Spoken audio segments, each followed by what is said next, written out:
What's going on, guys? We are back with another episode of the JAXXON podcast, and today, myself and Rampage are with a legendary guest. I cannot say that any more respectful. This man is an icon. He has set the standard of what it means to be a fighter. Ladies and gentlemen, we have Micky Ward in the house. Thank you, guys.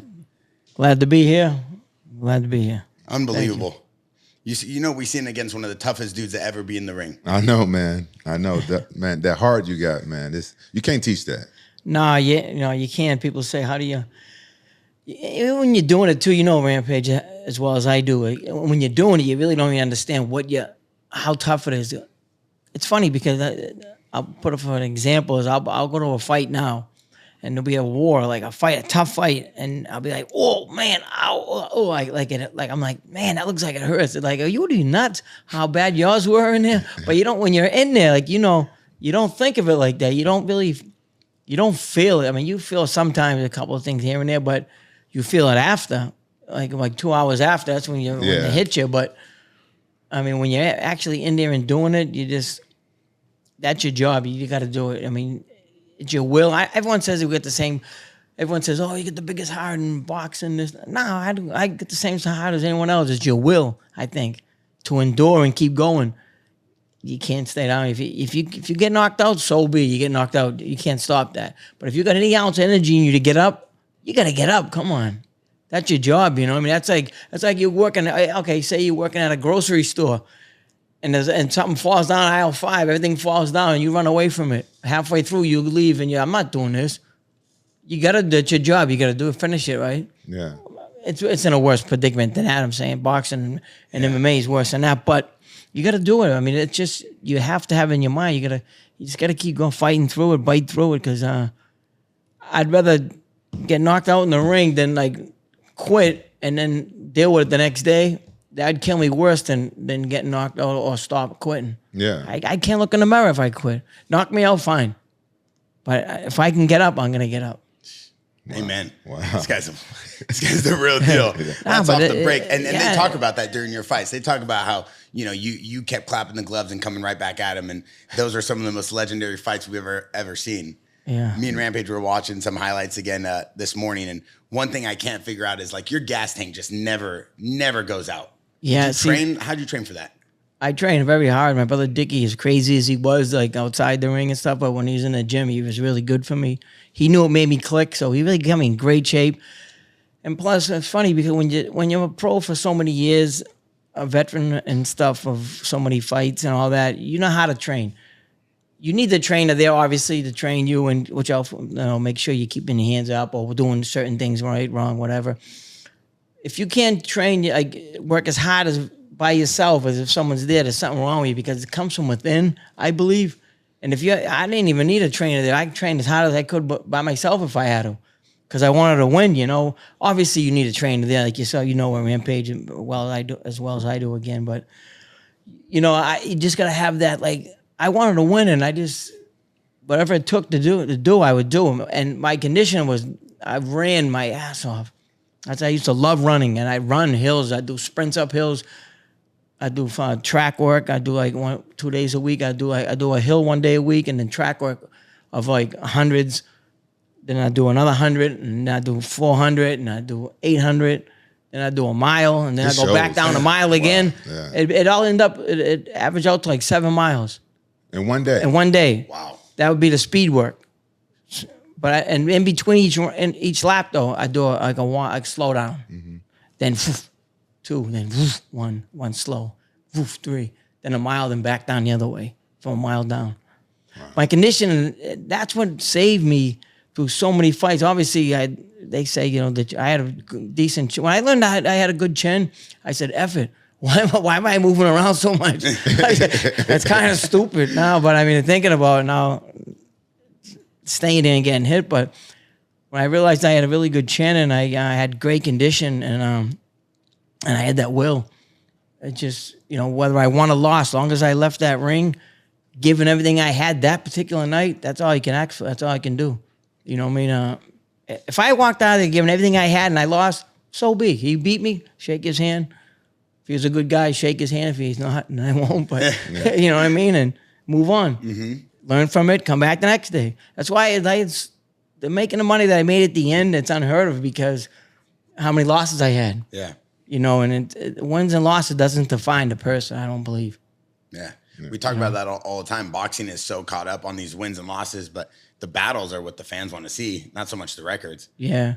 And the good thing, I fought a lot of good fighters young, and I fought some great fighters before I fought the Gatti stuff, like a Vince Phillips, Zab Judah. It was a good friend of mine, Zab, was living out here. And I just talked to him 2 days ago, and, fighting guys like that, even though he was younger than me, when he was coming up, he was fast that kid was fast, and lefty, too. It was hard to get.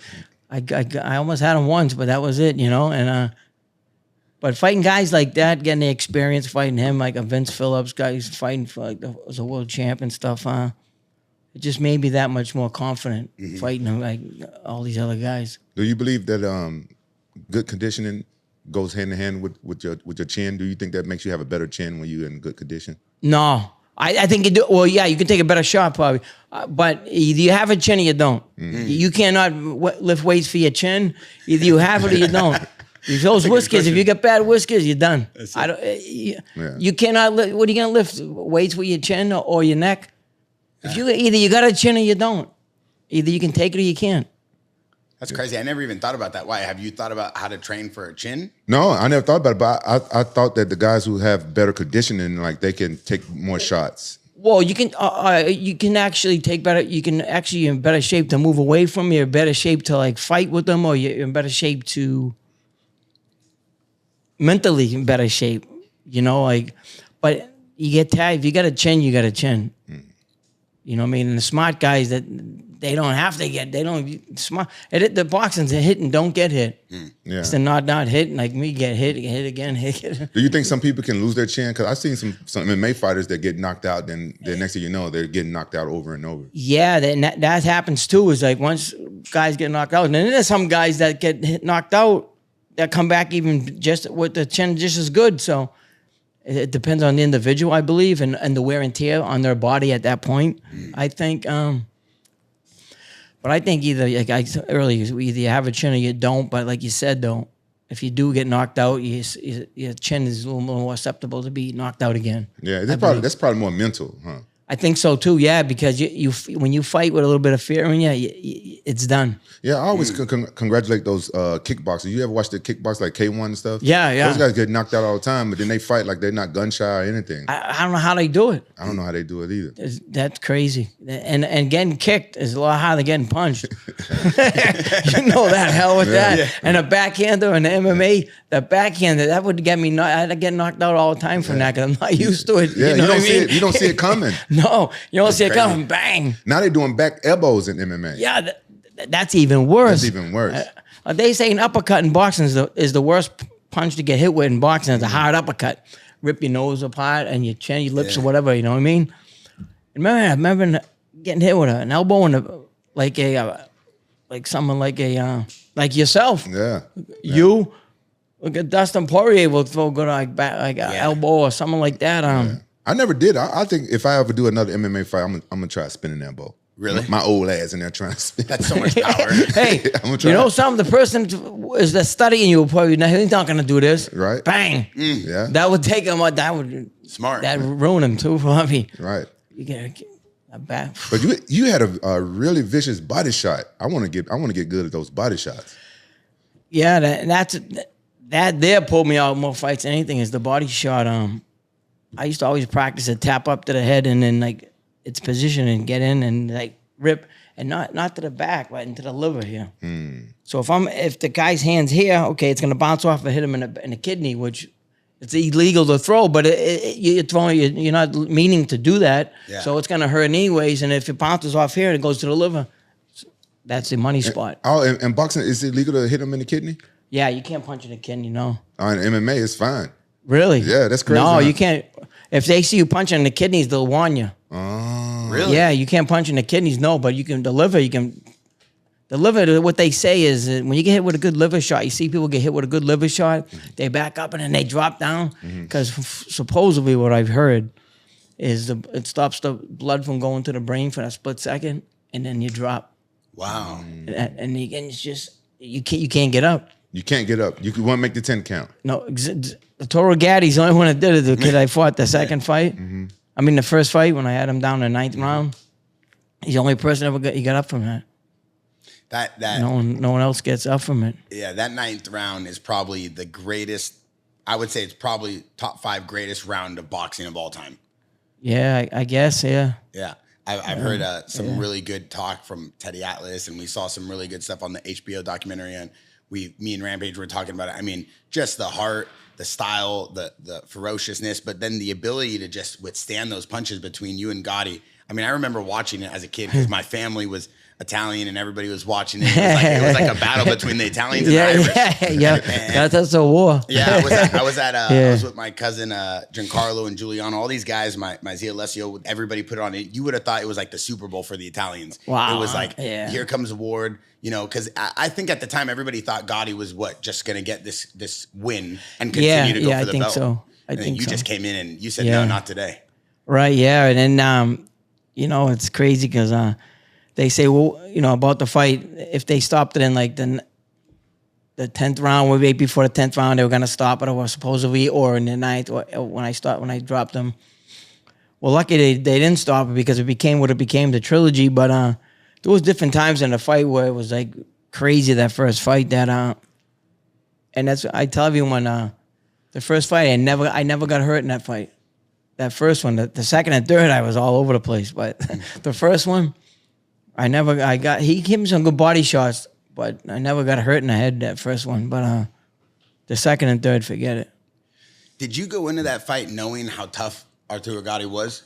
Or did you think that this was going to be an easy fight for you? Oh, hell no. No. I was like, I know I'm going to the hospital.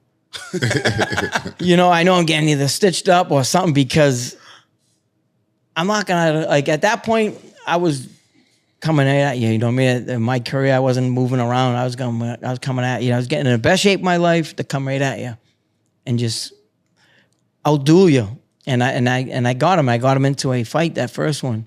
He got smart in the second and third and used his legs.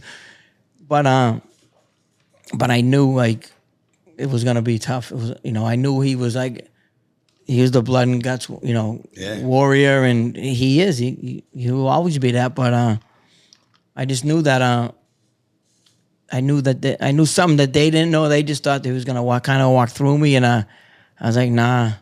I knew down deep I had it, and I was confident. I was pretty confident, not overconfident, because I never ever get overconfident. But I always, you shouldn't fight if you don't think you can win.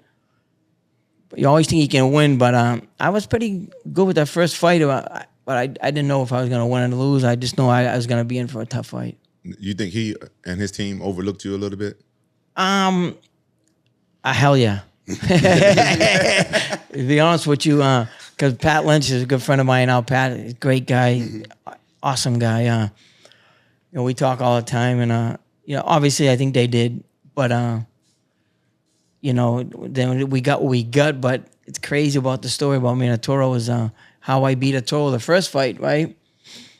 And then they asked me, could have had more money fighting this person or that person or fighting for a championship or whatever. And I said, no, I got to fight Arturo again. You know what I mean? He such a great fight. We got to do it again.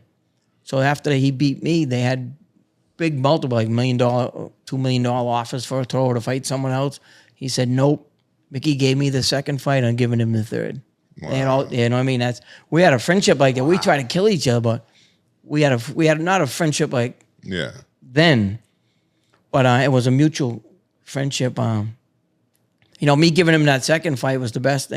Obviously he deserved it, and the first one was so good, And then he didn't have to give me that third one, but he did because I gave him that second one. Pat said, Toro said, Pat, called him up and said, I'm not fighting nobody if it's not Mickey. Wow. And he gave me that third fight. Stand-up guy, man. Yeah. Because I gave him the second, Yeah. And we became best of friends after that, too. Wow. I mean, having the fight of the decade, like that type of war, and then obviously that's like a very spiritual exchange to sit there and basically almost die with someone in the ring to put on a show, and then to do it multiple times. Yeah. Did you guys connect in a different way after or going into the third fight? When did the relationship that you guys became such close friends happen? After the third. After the third. Yeah, we were like, you know yourself, we're cordial. Yeah. How you doing? Respect. Yeah. Because in the fight, there was no trash talk between us. There was no punching after the bell. There was no, blows. He hit me one time. It was accidental though. Accidental, right? Exactly. So it was no like bad blood between us. But we have it in us. They want to kill whoever's in front of you. Not kill him, but beat him. Yeah. However we can, just keep going. And we just had mutual respect. But that was it. And it became what it became after. Speaking of low blows, do you think the one Zab gave you was accidental as well? He probably trying to slow you down, huh? No, Zab he could punch too, the little bastard. But he caught me right there too. Yeah. Ooh, I went down. I punched the ring harder than I think I punched him. Yeah. Like, ugh. But no, I think he didn't mean to do that. I don't think. All right. That Zab Judah fight was a good fight too. I mean, the way you would kind of withstand and give it to someone in the ring, I felt like we were talking about fighting in the pocket like that and just kind of sitting there and taking blows. Gotti had that same fight. He'll sit there and take one with you and give it right back and not even move out of the pocket. Right. But what was it about your style, like going into the Gotti fight, that you think helped you win that first fight? Like, did you and your brother change I think up just my something? physical strength. Oh. I think I was a lot up. My upper body was a lot bigger than his. His lower body. I got French breadsticks in my legs, and Stelladoros. He's got the big, Stelladoros. Yeah. Like legs, but my upper body's bigger than his, and he had the big like muscular legs. Yeah. And stuff. I think I was physically stronger than him. Like upper body, lower body, legs weren't nowhere close to his strength wise, but I think they underestimated the strength that I had. And I was just coming into it's weird because I came into my own, I come into my manhood pretty much at 35, 34, where guys get it when they're like 22, 23, some guys, 25. I didn't get mine until I was like in my 30s. So, you know what I mean? It's weird, but I was a late bloomer. Yeah, Barrett hasn't gotten his yet. No, it's coming. It's coming. It's coming. When did you get yours? Man, I was like 22. Oh, stop. Yeah. Come on, man. Come on. Yeah, I was a beast at 22 already. How old were you when you got in Pride? About 22. Oh, Yeah. You were pretty big. Yeah. You were a pretty big monster. Yeah. When you were growing up, did you ever fight like bare knuckle or any like MMA style? Like, No, I wrestled though. Oh, you wrestled? Yeah, I wrestled. I wrestled junior high. I won a cities in my city. Wow. City tournament. I used to love wrestling. I wrestled up until high school, and then when high school, I was gonna wrestle, but boxing and wrestling was the same season. So I had to pick one or the other, and in boxing, I'd done that since I was 7. So I still with boxing, but I love wrestling. Oh, so you started boxing first? Yeah, I boxed when I was 7. Oh, First fight, yeah. And then you went to junior high school and wrestle? Yeah, I wrestled in the boys' clubs and stuff. Wrestled boys' club tournaments and wrestling, and like all around. What weight class, you remember? 100 pounds. Oh, you was a little bitty guy. Yeah, oh yeah. 100 pounds. Yeah. Wow. If MMA was around back then, would you have tried it? I think so. I mean, if I wasn't so much into boxing, I would have, guarantee. Yeah. I had no idea you was a wrestler. Yeah, when I was younger, yeah. A lot of people talk about the Just small stuff. Not no. I wanted to go to high school to wrestle, but I couldn't. I was boxing, and I'd be fighting. I fought in the gloves my first year at 112. I probably would have wrestled 100, and I fought 132. I probably would have wrestled 112. Yeah, you had, you know what I mean? You had to cut weight. Oh yeah, I was like, I ain't cutting that much weight. 100 pounds, 132 is a big weight. Yeah. No. At the time that you were kind of coming up in the game, there was a lot of environment changes, like in Massachusetts and Boston. There was a lot of things outside of the ring. People talk about like the mob, and people talk about like the Irish neighborhoods. And did you ever have to do any? Like, you ever get involved with that? Did they ever try to pull you into any of that? Nah. I was in Lowell. I was like half hour north, so Yeah. I knew all the people, but nah. Yeah. Nah, I stood my own. Yeah. Because a lot of people talk about how there was a lot of like fights, and there was a lot of backyard fights, and there was a lot of underground fights. Yeah, over in like Boston. the Southie area, Yeah. Charlestown, all that, probably all those areas. You know what I mean? No, not where I was just you had your whites, you had your blacks, you just Puerto Ricans, Spanish, and we just all fight. You know, it's funny because like boxing's a predominantly black sport, and I was like I was kind of like one of the only white kids in there. You know, and I had all my friends that were black. I was only like a little white kid in here, you know. In the gym? Yeah, you know. Yeah. But boxing has no color. Yeah. We don't. I don't see it. I still get to this day best friends, all black guys and kids. You know what I mean? Yeah. I don't. That's why boxing it opened up eyes to so many things. You know what I mean? Like if you like takes like white kids being with black kids, Spanish kids, Asian kids, whatever it might be, you know what I mean? Yeah. You're a team in there when you're training, and you become a team when you're out on the street and stuff, you know what I mean? So, you know, it's a great thing because you're all mixed together and you all get along. You see, that's how. Stop just rooting for the Italian fighters. You root for everybody. Oh, bro. Rampage, those Italians. He thinks he's Rocky now. He's been training boxing. He thinks he's Rocky now. 1 month of training with Rampage over here. I think I'm Rocky. No, yesterday I sparred for like the first time. They brought in a guy to spar. He hit me one time. I broke my rib. So today I got to keep it light. Yeah. He always said, every time you get hit, he said he broke it. Oh no! Yeah. You broke it. You'll know it. Hey, you won't be laughing right now. You ever broke a rib? Anything? I cracked one. I cracked one. That was even worse than breaking, I think, because it lasted forever. No, right under here, and I still got a bump on it. Oh yeah. Right under here. Yeah, that's what I got. I got a bump On a floating rib there. Yeah. Oh. It's from a body shot from sparring? Yeah, or no, it was in a fight. Oh, yeah, wow. It was in a fight in Atlantic City, yeah. How did your brother pull like sparring partners, or how did your camp pull sparring partners for you? Did you guys ever go like look for certain people, or you just whoever wanted to come rock with you in the gym? Well, in a few of the fights I went to, I actually went down to Miami to train for one of the fights. I just spotted a lot of guys down there. They had a Pat Lynch down there. Or not Pat Lynch. Pat Burns was Olympic coach for the boxing team back in the 80s or 90s, whatever it was. He was one of the coaches down there. We went down there to spot some of his guys for one fight, and we went a couple other places for training camps. But I liked it better staying home because I was more comfortable at home. And people say, "Oh, well, if you're home, you know, you're around all your friends and all that." But you don't get it. If you want to win, you could do that stuff. You can train. I could train in the bar room and not drink. If I want to win, if you have that mentality, you want to fight, you want to win, you won't go near that stuff. People, it's a cop out saying, "Oh, I got to get away because this one." Nah, it's bullshit. I think me personally, because if you want to win, that comes from within. It comes from within you. If you don't want to do that, you don't do it. Now the temptation, if people get away from that too, I could see that maybe because they get tempted. But me personally, just me. I'd rather stay home and be comfortable where I'm at because I'm around people I know. I'm around my family, wife, whatever. You know, I go home. I know that I don't go home. I'm worried about this, worried about that at home. Worried about this. My mind's racing all the time.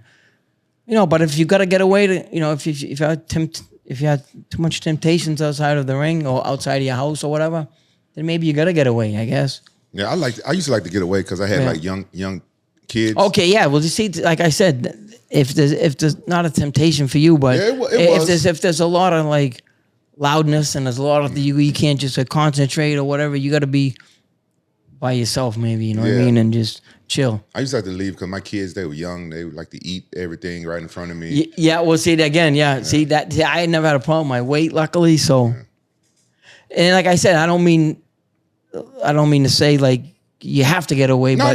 But you know what I mean. I mean, like I know. I did. You was right. I do. I had to get away. Yeah. I'm not as strong-willed as you. Yeah. I'm listening to you right now. My mind is not as strong as yours. I didn't have the discipline. I wish I had that. See, yeah. I mean, that's one thing I had is the mental, like, is to just stay, like, I don't care what happened. I got to do it. I got to, you got to go. You always wanted to be a fighter, though? You always wanted to be a champion? No? No. No? No, I liked football and baseball better when I was younger. Yeah. I played baseball up until high school. And freshman, I played baseball, third base, second base. Liked wrestling. I liked football, baseball, played football, baseball, played all the sports, and but boxing's what I stood with. You think you could have went pro in baseball? No. But I would have, no, I liked it a lot. I was decent. I wasn't, I was an all-star and stuff like that, all that stuff, but, Yeah. High school I was playing good, but, So your brother was your trainer in boxing? Yes, yeah. He's an older brother? Yeah, he's 8 years older than me, yeah. He trained you your whole career? Yeah. Wow, yeah, wow. Yeah. Even all the craziness through all the, Yeah. Wow. yeah. Well, we saw some of that in the movie. How realistic was the movie? Pretty realistic. Really? Yeah. I mean, it was dates and times are off a little bit, but all the stuff that happened, it happened, but in different ways a little bit. But, you see the part of Dickie jumping out of the window there. Yeah. When that cop's not. Yeah. Well, it's funny because we're out when Mark Wahlberg, where he came out to watch it like about 6 months or so before it came out, or a year before. So like a dry run, they call it, or whatever. So we're out there watching it, and the part comes out where Dickie's jumping out of the window, and so Dickie's looking at it, right? He's looking like he didn't do it. So Mark's hitting me. He's pointing to Dickie, my brother, saying, "Look at your brother." He's like, "He didn't do it." I goes, "I don't know." I goes, so the movie gets over. So we go over to Dickie. Say, "Dickie, when you're jumping out of the window, like, it looked like you didn't do it. Like, we'll take it out. We'll take the part out if you didn't do it." He goes, "Yeah, I effing did it. But I went out the 3rd floor, not the 2nd. He says, "There was no effing bags under me." He says, I effing fell down. I knocked myself out. I got up and I took off. They didn't catch me," he says. Mark shakes his head, goes, "Oh, forget it." Was he a part of the filming process, like the producing process? Who? Your brother. Well, we were around like the shooting, like we have the Mark's house for like before when they were like before they shot it and all that. Mark we went Wahlberg. up, yeah, with Mark Wahlberg's son when he lived in his other house in Beverly Hills. There, Okay. we went up there and stood there for a couple weeks at a time, and he got to know our mannerisms. I know Mark a little bit from he's from Dorchester back in the Boston area. So I know who he was, and I know him a little bit. And he was I didn't know, but he was a big boxing fan. He was a fan of mine. I didn't know that, but we stood out up at his house there and got to know him. And him and Christian Bale would come up and stuff like that, and get to hang out with me and Dickie, and that's how Christian got to know Dickie so good, and he nailed him. I mean, he played him. If it's possible, he played Dickie better than Dickie plays as himself. Crazy, you know what I mean? Yeah. He's a method actor. He's a guy that stays in character the whole time. Really? Yeah, what an actor. But Mark's a great actor too. I felt bad for Mark that my part was so quieter than Dickie's jumping out of windows and quack out my back, all that stuff. You know what I mean? I'm like the quiet guy.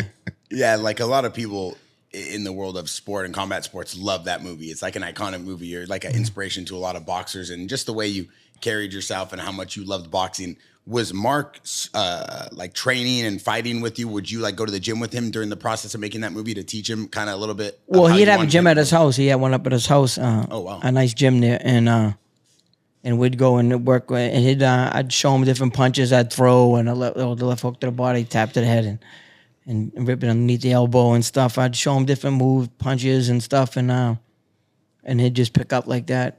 Yeah. And Dickie would be there like talking to me and all that stuff, and Christian would be watching him at the same time, like us interacting with each other. They'd be watching us and how we like mingled together and stuff, and that's how they like pretty much picked it up. It's so crazy, like in real life, to like if I have to mimic you and then go on TV or a movie and play you, but you're like still alive and we're right here and we're it seems crazy to me. And they nailed especially it. Playing like I'm like ordinary, but really Dickie's like a character, you know what I mean? He's got stuff he was involved in and all that, you know what I mean? You know what I mean? So, I mean, for Christian to play him and nail it and win an Oscar for it, it's something. Yeah, We got 2 Oscars for that movie, Wow, I didn't even know that. I didn't know that. Christian won an Oscar and Melissa Leo won playing my mother. Wow. Yeah. When they were filming the movie, they filmed it back in Boston, right? Or in Lowell. Massachusetts, where you The whole movie was shot there. Really? So they didn't use like behind the scenes or anything like that. They actually went there and shot the whole thing there? Yeah. Wow. Like some of the outside scenes, maybe they used from England, maybe outside, but all indoor stuff was like they just changed the ring thing around and whatever. And Yeah. you know, So were you guys actually training in real life? Were you training at the gym and everything right there in your neighborhood, and you would stay right there, and you kind of would? It was all real life. It was all really right there in your neighborhood. yeah, I mean they would come into the gym and do the scene film, like all the like say the gym scenes they shot. Yeah. They'd come into the real gym and do it. Yeah, that we trained in. Wow. They'd do it there. Yeah, at the old West End gym. Now it's not there no more, but they'd come and do it there. Yeah, there. Then down the street was the Saga Center. It's called. And that's where all the fighting scenes were. That's crazy. That must have been a nostalgic little throwback. Yeah, and then a couple of places they had like the little shows I fought in, like little club shows or whatever. There's just a little place they shot them in. Yeah. That's sick to actually go back and do it in the same area. Yeah. See, what they did was they took the ring apron and it said Atlantic City on all, like the Bally's Hotel I fought at or wherever, or not Bally's, the Resorts Hotel, casino, the oldest the hotel there. They put that mat down. Then the fight when I fought in Vegas, they put the Vegas mat down and turned buck in the corner things, you know. And then the championship fight in London, England, they put that ring mat down in the corner so to make it look like it was there. Oh, wow. Yeah, and all the people when I come out and for the championship fight there, they're all boo. All the people in the lower going boo, booing me, but that was to be the movie, you know. Yeah. Yeah. Whose idea was it to do the movie? Did Mark Wahlberg hit you up? Well, it started like as a documentary with me and Dickie years ago. Like this kid Keith Dorrington started years ago, and he shopped it at Mark, and Mark got a hold of it, and Mark ran with it. You know, it was ups and downs, and it was different people playing Dickie, and you know, and it was on and off. But with Mark's persistence and just wanting to do it, he got it done. Yeah, that's when you know you've done something amazing in life and in the sport when they make a movie out there. Yeah, it's pretty cool. Hands down. Yeah, Hands down. Yeah. I mean, it is. It's a true story, and it's a great story. How, in terms of boxing, how hard was it to adjust to the drunken master style, Emmanuel Augustus? Oh, talk to me about that. It was tough. They gave me a unanimous decision in that, right? And it was closer than that. It was like, if I didn't knock him down, I probably would have lost. You know, he could fight. He was someone that, what his record, even Floyd Mayweather said, was like one of his toughest fights. You know, kid could fight. He just had that awkward, herky-jerky over here, over there, and punch off it, and this. Could never nail him down. You could never keep him like... And he had a little pop in his punch too. You know, people think he didn't punch. He hit me in the body one time. I felt it. I'm like, oh, you mother. You know what I mean? Like it caught me like right over here. Like ooh. Me being a heavyweight, I'm always surprised at the smaller fighters that can punch. We had Shane Mosley here the other day. He was showing us some stuff. Yeah. And he hit me in the body just to show me something. Oh, I'm yeah. like, oh my God. Oh, Shane, he's on. He could fight. That kid could fight. He could punch too. Yeah, you know, big puncher. Yeah. Like someone like Shane, like that, they know how to just that little shoulder. It's that little move right there too. Yeah. It's that body move. Yeah. Yeah, just that. Yeah. When you do it for so long, like you said, Shane, guys like that, that ain't big, that can punch. You just need 6 inches. They say is just that. That's it. It's just that little whap. It's Yeah. a little snap. Damn, you still have the snap. Yeah. For about a minute. Can you still spar around and stuff? No, I can't. I got the signs of CTE. Oh, I get diagnosed 2005. 2005? Yeah, I'm in that study with Dr. Cantu, Robert Cantu in Boston, Chris Nowinski, with all the football players and hockey players donating. I'm donating my brain when I pass, so they can study the effects of concussion. You know, I've heard. This is what I've heard. I was just in Colombia doing stem cells, and the owner of the place, he told me that stem cells is the best thing right now. Really? For CTE. Wow. Yeah, but he said the only thing, it hasn't been out long enough to really get the studies. Right. But he said that it only makes things better. Really? Oh, Yeah. wow. Yeah. So you might want to look into that. Yeah. Because the headaches, I got it bad. I had one earlier today. Yeah. Check out Bioaccelerator. Trust me. I will. It's worth just Googling them and looking them up. And because we were talking about, because I'm friends with Riddick Bowe. Oh yeah, Big Daddy. Yeah. He has it really bad. Yeah. And I'm gonna take him down because he did a kickboxing fight, and he got his knee messed up and everything. And one of my friends doing a reality show for him. Yeah. So I'm gonna take him to Colombia and get him some stem cells. And, okay, yeah. I just see him in Philly. I think he was in Philly for a thing with me over the summer. I think, over last summer. Yeah, he's a funny guy, huh? Oh yeah. He's a big joker. Huh? Yeah. I love that guy. He's always in your pockets. Right? Yeah. Turn around, he's in your pocket. He's always clowning. He's always clowning with Rampage. Yeah. In terms of that, the CTE thing, a lot of people have seen you've been very outspoken about it. Like, and you just said it right now, like you get headaches and stuff. Is the majority of that damage due to the sparring, the training, the fights? Do you know? Have they given you any update on that or anything of that nature? No. It's got to be a combination of all. Yeah. And the thing about it, I think it comes from more, I'll be honest with you. I think, because I used to like to spar hard in the gym. I didn't like the pity pat because I figured if I'm going to pity pat with someone, then when I get in the ring and I get nailed, I'm not going to be used to getting nailed. So, and not that I used to spar hard every time, no. But I used to like to kind of open up on, like, with a sparring partner. That's why you get people that you don't know you bring in, that you pay them to spar hard, and you spar hard, and you spar like three times a week. And if you get hit and you get dazed, that's a minor concussion when you get dazed. And then you get 3 minors, and I guess consecutive days or whatever, then it turns into a full-blown one, I believe. So, I mean, and you always kind of get a little zapped when you spar, in the ring.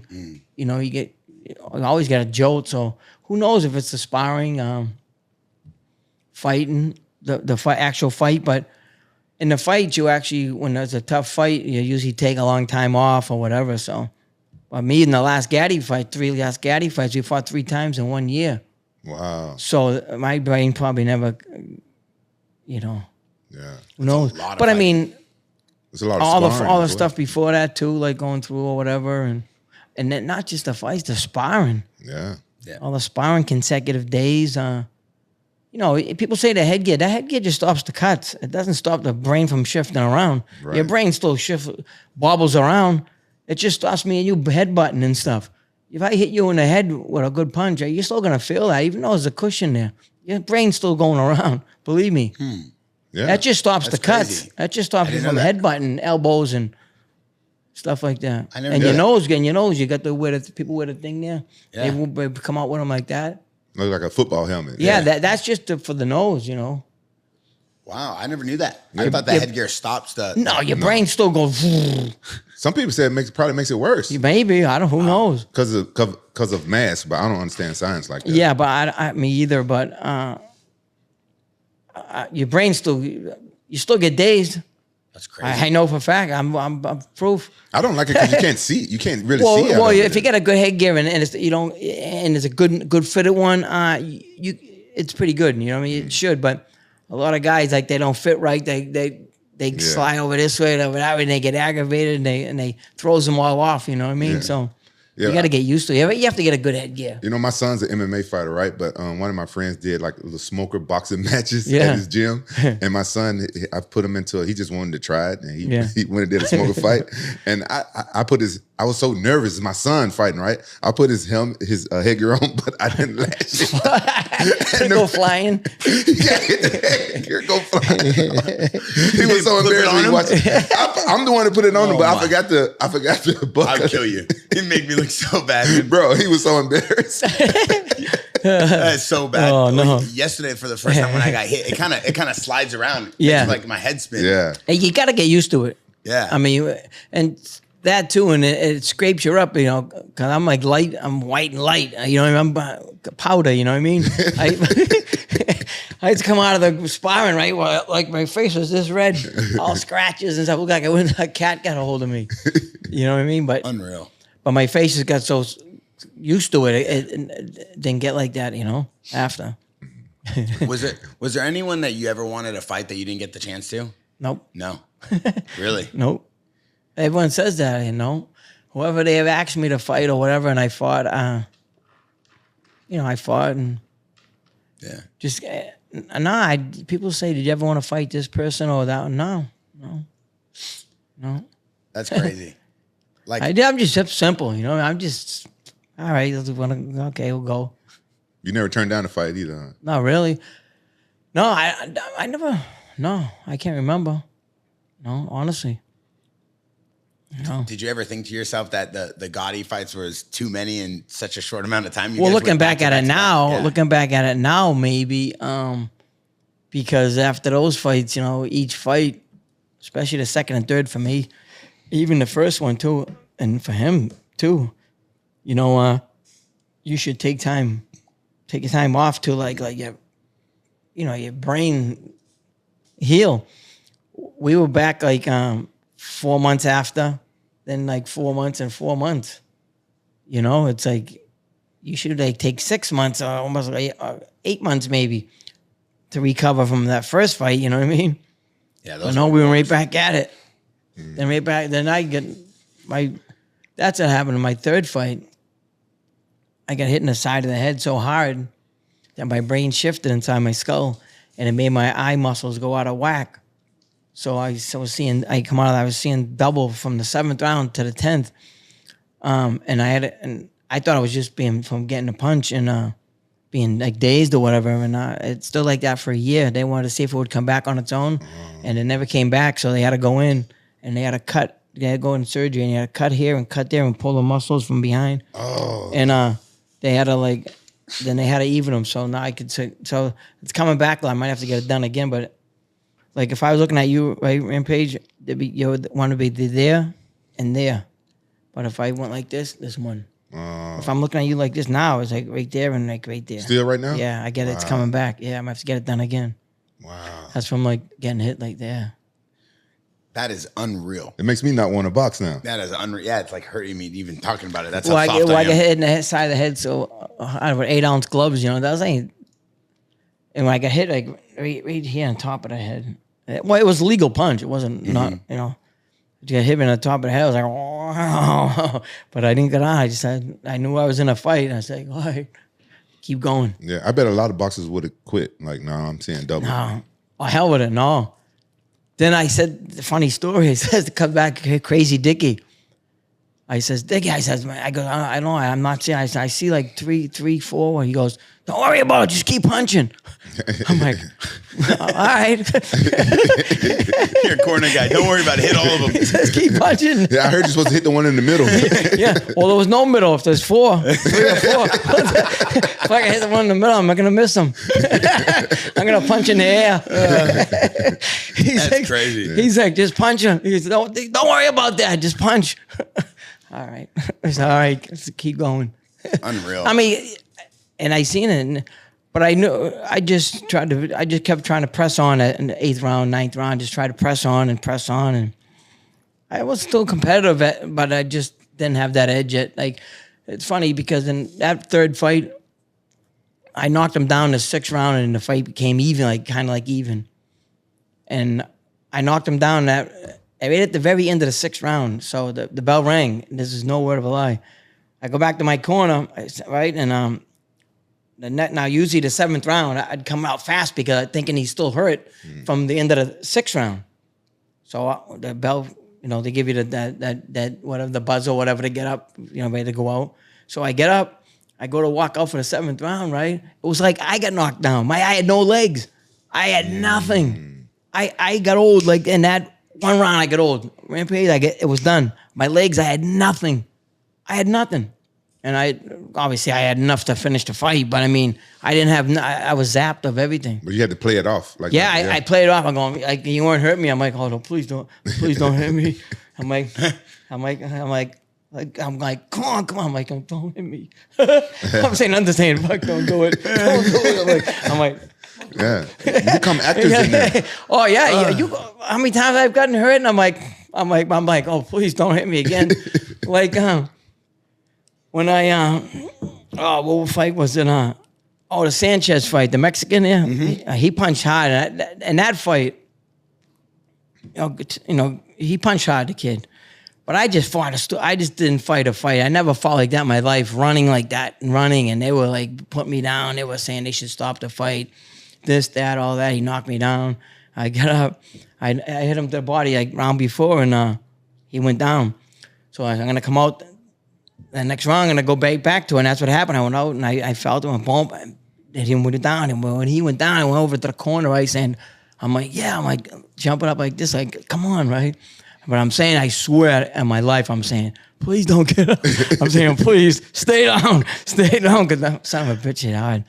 I'm like, oh man, stay down. He stood down like, yeah. I said, I knew it. He said, you know, I says, no. Yeah, crazy. I didn't know it. I was like, bluffed it. I mean, not the whole fight and stuff, but you can play with people's minds by going like just like your facial expression. You know what I mean? When you're hurt, just like you might be a little bit hurt, and they're like, oh, I'm not gonna go on them because you might not be hurt. So they're not gonna go crazy on you because you're showing them that you're not hurt, but even though you are hurt. But if you show them you're like that, like, all right, right? And you're like, right? But you're going, all right, right? They're like, he ain't that hurt. But if you're like, all of a sudden you get hurt and you start going like that, right? Then they're going to go right on you. Yeah. So you got to kind of, being in the game for so long, you got to kind of bluff it a little bit. You know what I mean? You got to be an actor in that. Yeah. That's crazy. True. Yeah. That's true. Crazy. I mean, but in terms of like the fighting style, like what was the significance of why you would like clap those gloves together and then come at him? It was such a trademark symbol. I know, it's just probably because I was mad at myself for not doing something or whatever, or just letting him hit me or whatever, and just going, yeah, come on. Like, I get mad at myself. Mm-hmm. Just saying, come on, you gotta go. Like, you know, like more to myself, not. Mm-hmm. It's more to myself. Like it's like going, I gotta like, fuck, I gotta dig down. You know what I mean? Just come on, just get tough or get strong or come on, Mickey, pick it up. Talking to myself, like not so much to them. Yeah. Maybe they thought it was to them. Maybe it worked. I don't know. It was more to myself, trying to get myself going. Because it all comes from me, I guess. You know what I mean? I'm the one. I can't like tag Dickie and have him come in. I'm in there. You know what I mean? And that's the thing I love about boxing and wrestling and MMA and you're in there yourself. Yeah. Mm-hmm. You win. All right. I always took the losses. I lost. Your team was no. Listen, I've been there. I lost. They told me what to do. They told me the right things to do. I lost. I take it. Mm. I didn't do this. I didn't do that. I didn't do that right. I didn't do that right. I'll take it like a man. All right, I done it. Move on. I was always able to like move on from something instead of letting them eat me up because it's done. You can't. There's nothing you can do. You can't stop. You can't like go and say I want to do something different now. I'm gonna win. No, you lost. It's over. Let it go. And I think it kills fighters and people in the ring and combat sports is it kills their mind like when they lose an undefeated record or whatever, they lose and it kills them. Let it go. You're never gonna get it back. So why fight over it? All you gotta do is learn from it and learn what you did wrong, and don't do that the next time you fight again. Mm-hmm. You know what I mean? And just get better from that. You're never gonna get it back. So, what good's that gonna do? All right, you mad? Yeah, okay. But by pouting in front of everyone, like that's just like, what are you gonna do? Yeah, you lost. That's a great way to look at it, though. You know what I mean? No, it's like it's you put all that work into it. Yeah, you know it sucks. You lost. It sucks like anything, but you lost. You know what I mean? You lost. Yeah. It wasn't close. If you lost or whatever, if it was close, all right, whatever. But just pick up and move on. You know what I mean? Yeah, because mentally it will burn people out. You know what I mean? Like that first loss or second loss, or whatever. I don't care what loss it was. As long as you learn from it, just come back stronger. We've seen people like that, like Ronda Rousey. That's why she left the whole sport. She couldn't deal with the loss. Some people can't deal with it. Yeah, I mean, they skip out because they think the record represents their whole career. It's like it's one night. No, I think the person is the career, not the record. Mm-hmm. I think it's how you left the sport, what you gave to it, what you left to it. If you weren't arrogant son of a bit, whatever, or even if you weren't, you won. Who cares? You won by doing it. So be. Everybody's different. You know what's worse now is social media now. When you fight, the fans, they come right to you. They come right to your DMs and they're posting your defeat and tag you in it. Oh, so it's different now. I'm glad I didn't go on. I'm glad I can't even go on the damn thing. Can you imagine that when you were fighting, you go out there, you fight your heart out? Oh, no. Yeah, you'd be fighting more in the street than with people online, you know what I mean? Than you would in the ring, Yeah, I'm glad it wasn't around then. Yeah. 100%, yeah. But then again, I'd be like, the hell with you? Yeah. You get in there and do it. Bye. That's what I do. Then they got something to say about that. Yeah. But you got to think about that's to Ronda's, to her credit, that's probably why she left though. She probably got a lot of hate online on social media. Yeah, I mean the social aspect of the fight game has definitely changed for a lot of fighters. They got to worry about everybody talking loud at them 24/7. Not just when the fight's over, but all day, every day for the rest of their life. Oh man, I remember after my fights and if I lost and I come back home and stuff like that, for the next couple of weeks, I like to go out and have drinks. See my friends that I haven't seen for 2 months, 3 months. I was in camp. Yeah. Every time I bump into somebody, they bring up my fight, my loss again. Get you going all over. Yeah. You want to explain, like ask you questions about it. I'm doing an interview right now. It's a fight. I lost. You win some, you lose some. That's it. That's how it should be. I'll be back. During your like, I think it was like 4 years or your first 4 fights, you went without a win. And then obviously you're able to come to the top after that, and your mindset and the way you were on top of the fight game. How did you have this like mindset to come out of that? Like a lot of people look at people's careers and they go, man, at that point, maybe they would have quit or they would have stopped. But after that, you became one of the most dominant fighters. Yeah. What I fought a bunch of good fighters, like 8 in a row, and I lost one fight, and then I put me with a tougher guy just about, and then a tougher guy, and a tougher guy, and I was like, then I was realizing I was just getting thrown in there to be as a name, you know what I mean? And I'm like, I'm not gonna do this just for having to throw me in there just to use me for a name. Or if you fight him, he's a tough kid. If you beat him, then you go here or whatever. Nah, I wasn't gonna be a stepping stone for people, so I got out of it, and because I felt I was just getting used, you know what I mean? And thrown in with tougher guys, instead of like taking a loss, taking like 3 wins and then coming back strong again, taking a fight, you know what I mean? And getting your confidence back. Yeah. Your confidence off a loss is down. And then you lose again, it's down even more, and you lose again. It's like, then it's like, can I really do this? Then you start second guessing yourself. And I got away from it for like 3 years. And I said, and when I came back, I missed it. And I came back for the right reasons because I wanted it. Not because someone else wanted it or whatever reason or whatever. It came from me. It came from within. And that's when I came back and everything clicked even more so. So you took a 3-year break? Yeah. I went back to work, paving, construction, whatever. And you wasn't training or anything? No. Oh, yeah. I always ran stuff. I'd go in the gym here and there, but not training like a fight. But I did paving, whatever. So in the beginning, you think they were trying to train you to a journeyman or something? Well, yeah, 100%. Well, yeah, exactly. Just as an opponent, pretty much. You know what I mean? Yeah, like they're using me as a name, pretty much. Like, oh, he's not the best fighter right now, but he's tough. If you get by him, we'll give you something. You're ready or whatever. You know what I mean? Like I was like a stepping stone for them. Oh, okay. You know what I mean? I was a barometer for them to see how good they were. If they beat me, okay, then they can move on. And they beat me, Mickey. Go back to kicking stones around, right? And do what you got. And that's what it was. I said, I don't want that to happen to me. I said, so I'm out. I quit. I said, stick it up. You know what? I said, I'm done. Yeah. And I went back to work. I said, I can work. I got 2 feet, 2 hands. I can work. And I went back to doing paving, construction. And then 3 years, I came back stronger than ever. Yeah. So you got a strong mind. Yeah. That's what's up. I think that's what kept me through everything. You know what I mean? It's just being like the will, that. And then having an edge because everyone said I couldn't do it. And just trying to say, okay, I can. All right. Did I really know it down deep? I did feel it. I know, but you never know. But I knew I wanted it. I know I'm going to try it. But then sometimes you'll say, well, you have that little glip say, you think you can do it? Oh, yeah, I can do it. Yeah. the one over here says, oh, yeah. But, my mind was very strong, I just kept, every loss I had, right, I learned from it, and like,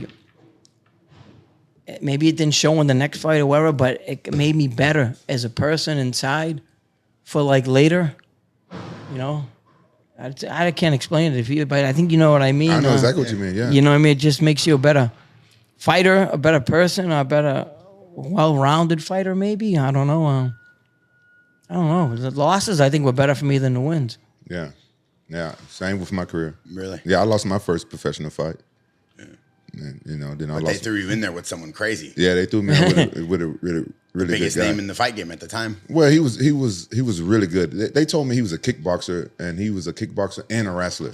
Oh. And I didn't know he had wrestling, so I figured like, oh, I'm a wrestler. I'm going to just take him down. Right. And he was a better wrestler than me.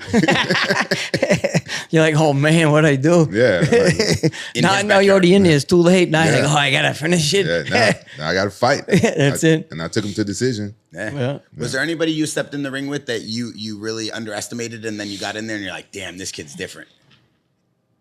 No. I honestly, no. I always respected everybody I fought, and I had respect for them. And a personal respect I had, because it takes a lot to get in there, for one, and they're only trying to do what I'm trying to do. If they're like talking to me and saying a bunch of crap to me, and that, then it's different. But if it's just me fighting them, I never, because they're trying to win just like I am. Yeah. You know what I mean? So no, I never. No. Yeah. No, it makes sense. A lot of fighters have like a role model or a style they look after to try to emulate and try to critique from, or their coach pulls from. Did you guys have any unsung heroes in Massachusetts you were kind of inspired by, or anybody you looked at? Nope. No. No, I don't mean that. Yeah. My brother Dickie, when he was on when he fought, I looked up to him a lot when he fought. Obviously, my brother, but then obviously things didn't work out for him. But certain people, I liked Marvin Hagel. I loved the way Marvin fought. Guys like that in my area. Marvin, I love the way Sugar Ray fought, how he boxed, he could punch a little, you know what I mean? Ray fought. And like Floyd Mayweather this day, they say, he wasn't in that era, but he never lost. You might talk about Floyd, but he never lost. Yeah. And he fought everybody. Mm-hmm. You got to give him. He fought everybody. And he beat him. So, he got to get on as one of the best, if not the best. Just because he didn't fight him maybe at that time or whatever, it doesn't matter. He fought him. What do I mean? And could have he beat a Leonard or a Durian or a this one or that? You don't know, because it ain't the times. But doesn't take nothing away from it. It was the best of his era, ever. Or the best probably ever. He never lost, and he fought everybody. Fought everybody when they were good, too, pretty much. Yeah, that's a big debate with Mayweather. Is he the best ever because of maybe not fighting people in their prime or not in the prime? But he never lost. He's one of the best ever do it. You agree with that, Rampage? Yeah, I think so. I think he's one of the best for sure. You can't argue that. No, he fought everybody, too. And he made it look easy. That crazy thing, you know what I mean? He fought some big punches. Man, they didn't look big when he fought, you know what I mean? It just, the way he rolled with it, the way he, he's smart. And the thing I respect so much about him is the way he trained and the way, he trained, and the way he ran, and the way he sparred, and everything was top. You don't... It's on a different level, you know what I mean? It's crazy what he did. What do you think makes him so good? What do you think it is? It's him. His grit, his will, that will to win. That I think it's his will to be the best, which he became, and just to keep going. He fought everybody, and it's people say, well, he didn't fight, like I said, like a Tommy Hearns younger. It doesn't matter. Yeah. He didn't fight in that era, or they didn't fight like a Jake LaMotta or a Sugar Ray Robinson that could have been the best fight. Ray Robinson could talk about being the best, but he had so many losses or whatever. So who, in eras, you know what I mean? But I think he fought in an era when there was great fighters. He beat Oscar De La Hoya, was a great fighter. He beat this one, was a great fighter. He beat Olympic gold medalists that were great fighters. He beat world champions that were great fighters. So you got to give it to him. Who you think is good right now in that same weight classes and stuff like that? Who are you watching right now? Well, obviously Canelo, he's still he's still the number one pretty much guy. But then you got what's his name? Terrence Crawford. Oh, Bud Crawford is incredible. Yeah, Bud Crawford, right there, right in the top. Bud Crawford, him. David Benavidez. I want to see that fight with him and Canelo. That'd be a. Who do you think wins that? I don't know. It's tough. He's got a tough fight with this Munguia. Mm-hmm. That what's it called Canelo. Yeah. Freddie Roach trains him. My nephew Dickie helps Freddie with train the fighters, and he's training with that kid. And that kid's a tough kid. Your nephew is helping Freddie Roach? Yeah. Dickie Jr., my brother Dickie's kid. Yeah, he's been there for like almost probably 10 years, close to it. A wild card, yeah. Oh, was he a former fighter as well? I used to fight when he was younger and stuff, like little stuff and stuff like that. But no, I went up to Freddie's like 10 years ago, and he always had a knack for it. And he's doing great with him. Oh, wow. Yeah, he's doing excellent. Any of your kids fight? No, I have my daughter. She's 35. Oh, okay. Oh. Did you fight Freddie Roach's brother? Yeah, my first fight ever. Yeah. I was 7. He was like 9 or something like that. So I heard that story and I thought it was fake because the ages. No. So where were you guys fighting? It was in Lynn, Massachusetts, where we live. It was called the Lynn Harbor House. It was outside. It was outside of this hotel. In the back, the pool was on one side and there was a ring on the other side. And they used to have fights there every Monday night. And now I went down there and I get on a scale 50 pounds. The gloves went up to here. Right? I was more scared of the guy weighing me because he had a deep voice. He was only this big and I was like this big, right? He's like, get on the scale. I'm like, oh. I get on the scale, right? And I was like 51 pounds. I'll get off the scale. And I fought Freddie's brother, Joey. And you were 7 years old? 7, yeah. How'd you get there? How'd you get there? You walked to this place? No, drove. Oh. You drove to the place? No. At 7 years old? No, we used to go down there. We used to train at the West End Gym and all those young fighters and stuff. And Dickie had fought in there a bunch of times, when he was younger too, and he was still fighting there and stuff. And so we all got in the car. We used to be like every Monday night, just have fights, all weight classes, and whoever went down, you'd match them up with like whoever else was your weight class in the same like your weight class pretty much. Because back then they didn't go like now. They go sub novice. If you had over 10 fights, you got to fight this guy. Back then, if you were 7 or 11 and you weighed 80 pounds, you fought each other. I don't care if you had 100 fights or 10, you fought each other. Back then. Now it's like you have 2 fights, you can't fight him because he only has 1. And it's like, what the? Or he doesn't train hard like he trains, so he can't fight him. Well, what's that? Yeah. You know what I mean? That's crazy. Now it's all different than it was years ago. Yeah. Did you win the fight? It got rained out 2nd round. You got rained out? Yeah, because it was outside. It was outdoors. It was outdoors and got rained out, yeah. Did you stay connected with Freddie Roach over the years and all that? Is that okay? Have you ever seen him fight?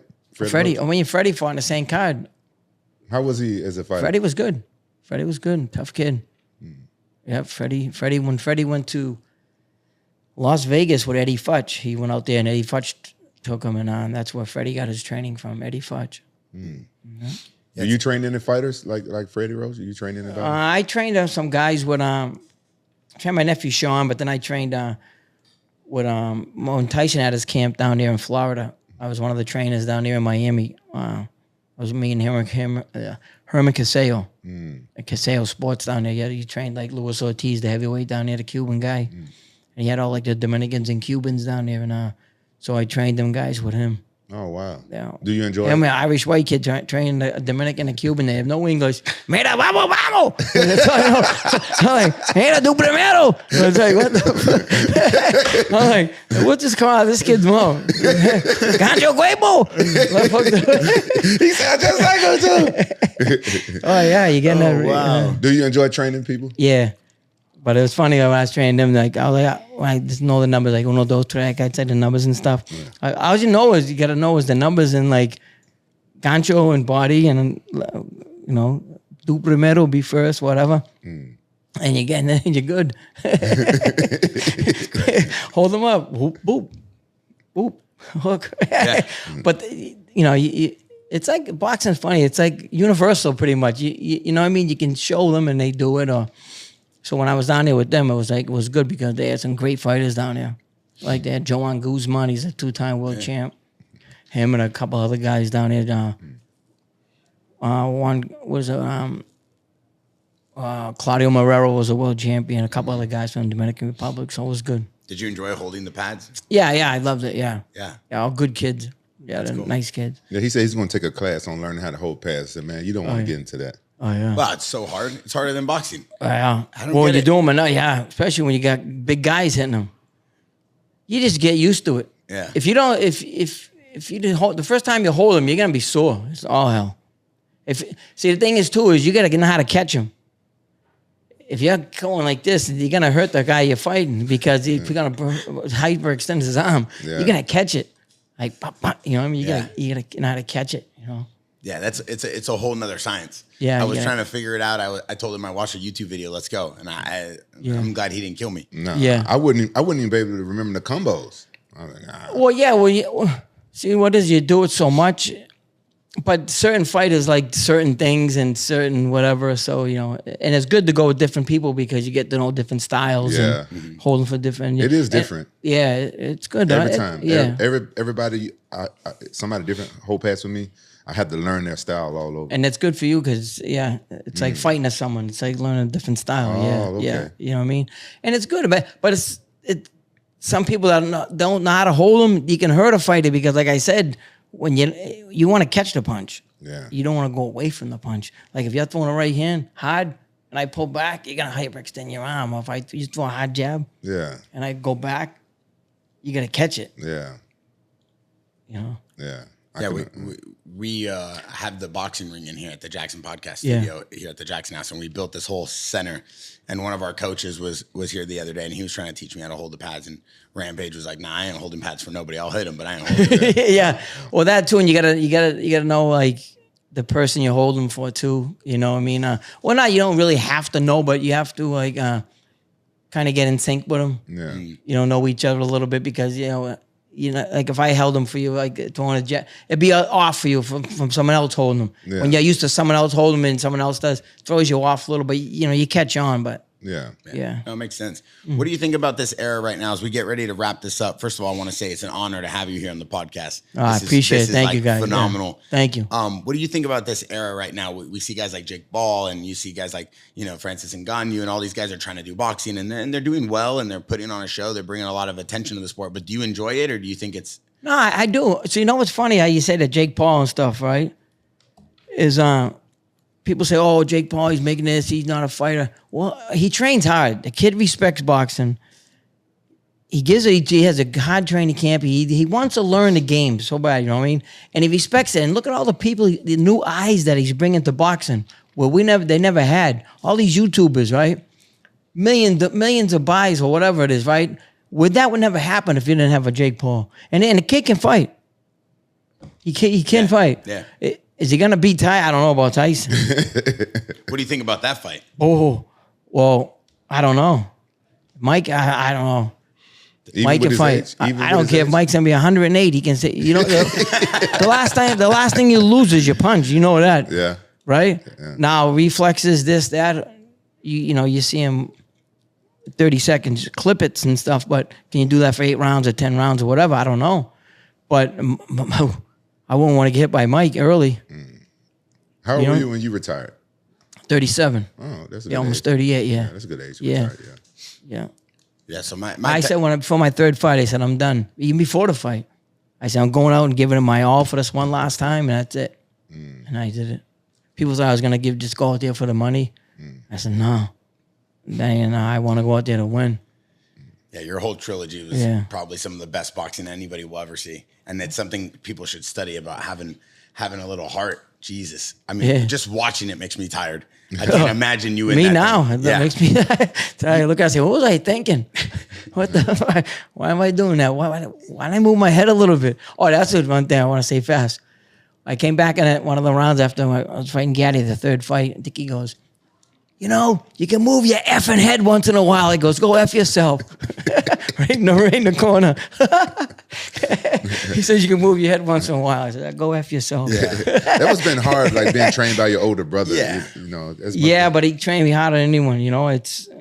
We clicked. Yeah. he get the best out of me, and I get the best out of him. Yeah. That's cool. Yeah. It's good to know that you could pull that out of someone and someone could pull that out of you. That's a great bond, whether that's your brother or a coach. That's something that's special. One thing that I thought was so admirable is how you talked so highly of Gatti when he passed about, you know, he would never have done this or whatnot. And, you know, I don't want to go into too much of the details, but I can imagine that, you know, that level of friendship right there. To speak about someone like that after they pass is such a honorable thing. It was tough, you know, because I had talked to him before that, and that was before the movie came out. And he said, well, when I get back from Brazil, I'm going to come see you, and we'll hang out in the set because the movie was being shot or something like that. I think so, back then or whatever it was, I forget. And I said, all right, yeah, definitely. And, you know, and whatever happened. And it's just a shame, whatever, you know. And, you know, I think about it at some point all the time, you know. It's just a shame that he's not enjoying the things that, you know, he should be enjoying life now, you know. Yeah.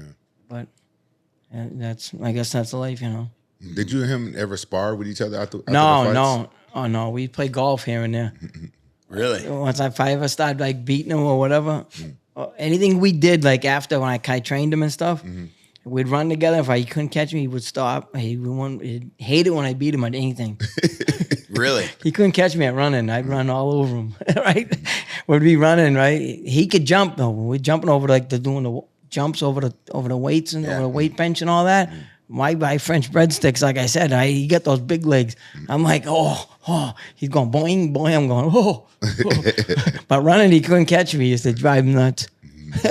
How soon after you guys fought did you start training him? Well, after I fought him in 2003, I walked him out every fight until he retired, like until I trained him for his last fight of his life. That's crazy. Yeah, like I trained him for his last fight of his life. When he got stopped there, it was sad. But like I said, when I got knocked down and walked out and I got old in that one round, something in the dressing room, because he seemed sharp in the gym, holding mitts like before the fight. You know, let's go, time to walk. You know how they say that? Okay, let's go, right? As I'm thinking, he's going to go out there and he's going to probably do pretty good, you know? Hopefully he's going to do really good. He got out there and then he didn't have it. It just come out of him. It just got old like that. Wow. Yeah. It's kind of a crazy theory. That's how sports are. Like, it can go fight. The fight can go during a fight. It's like your body. When your body's done, it's done. I don't care if it's in the middle of a fight or not. Like mine, when I came back that round after the sixth, I knocked him down. Come out the seventh, I didn't have shit. It was done. The way he talks about it is like the Space Jam movie, like when the monsters take the skills from the celebrities. It's like it's gone for. And then it got me thinking, like, because you know I want to try boxing before I get too old. And I was thinking, like, man, you know, because I've done everything. I've done wrestling matches, I've done jiu-jitsu tournaments, and I've done kickboxing, but I've never done a boxing match, and that'd be all the martial arts that I know. Right. So I've been trying to get a boxing match out the way. Right. Yeah. I'm 45 now. Oh, okay. How do you feel though? I feel good. I sparred yesterday with my friend for the first time in a while. Yeah. You know, I didn't do a whole lot. I noticed I didn't throw my right hand a lot. Well, you know, only you know your body. You know what you can do, and you know that you can't fool your body because you've been through it.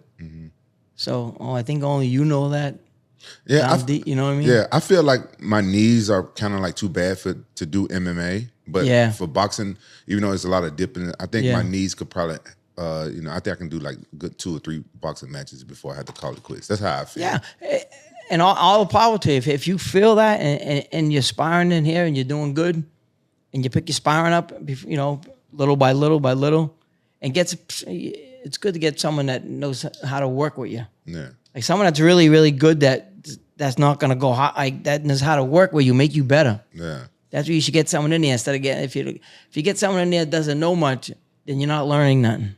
Do you know what I mean? Yeah. You want to get someone in there that's better than you, that you can work with, that you can throw your punches and let them go, and you're not gonna hurt them. You know what I mean, or whatever. And they're teaching, you know, not teaching you, but you're learning in there. Yeah. Because if you're in here with someone that doesn't know nothing, then it's like hitting mitts or something. You know what I mean? He's been sparring with Luke Rockhold, who's a world champion, UFC, and is a great fighter, and he's also one of our co-hosts when we do our MMA shows. But I don't mean it's no good, but I'm not saying that at all. I am not saying that. I know exactly what you're saying. I'm just being straight up. We like. No, but I'm adding to that. Yeah, you know what I mean? Because he's been seeing the difference too. He talks about that too. I know he's very cautious of talking about things with sparring. I don't care because I don't know the rules about sparring. I know you're not allowed to post videos and talk about it, but he spars with guys that are not at his level, and then he spars with guys that are. And you could definitely see what you're saying is very true because he lets him go when he's with a guy like Luke Rockhold. And when he's not, I could see. No, because Luke Rockhold tried to knock me out in sparring. Yeah. Well, you got to tell him, Yeah. You don't. Well, you want to go hard, but you don't want to kill each other either. I mean, there's a line there. You know, of working, you gotta know how to work. Yeah. You gotta get someone that can work with you. Right. It was our first time sparring each other, and I guess he was trying to see what he can do. And it wasn't that bad. It wasn't that bad. I think it was. No, it wasn't bad. I can take it. You know, it wasn't that bad. Yeah. Well, I've been there before. You've been in gyms when you. Yeah. You know how some 100%. Yeah. Any advice for me to mediate between these two world champions when I'm in there? Because I'm 5'8", shaped like a meatball, and these guys are heavyweights. Stay neutral. Oh man, I love it. Listen, as we wrap this up right now, I just want to say thank you so much for coming down here to the I appreciate it, Rampage. Thanks, man. You're such a legend. Nice to meet you. You're the legend. No, not like I hope I get to your level one day. No, they ain't made no movie about me, brother. What? They might. They might. Hopefully. There you go. And before we let you go, what's next for you? Anything we should know about? Anything you got working on right now? I'm just got my clothing line, Micky Ward apparel, and that's where doing can that. They get that at? On Box to Burn, Box the number 2. Cool. BURN, Box to Burn website. Yeah. We'll put the link in the description. Yeah. Okay. Here. Awesome. Yeah. You doing any shows right now or working with anybody? I'm doing a little bit of motivational stuff, speaking things like that, engagements and different things and stuff. Yeah. I love it, but nothing. But you're not training anyone. No. Not at the moment. Not right now. No. Yeah. No. You have a gym coming out or anything? No, my nephew has a gym. I help him out at his gym. Got it. Where's that? Dickie's gym? No. My other nephew, Sean. Oh, okay. He has one back in Massachusetts. Oh, okay. Yeah. Nice. Where's that at? It's in Westford. Got it. Westford, What's it called? It's called Box to Burn. Box to Burn. Cool. Yeah. Awesome. Yeah. Yeah, it's obviously it's an honor, and everybody loves your fights, loves your trilogy. So the fact we just get to sit here and listen to you, I mean, it's a very memorable experience for all of us. So thank you, man. I appreciate it. Thank you, guys. Listen, make sure you guys go follow him. Make sure you go check out his merch, and make sure you guys subscribe, like, and follow. Leave a comment who you guys want to hear next. I'm Bear DeGidio, Rampage JAXXON, and the legend Micky Ward.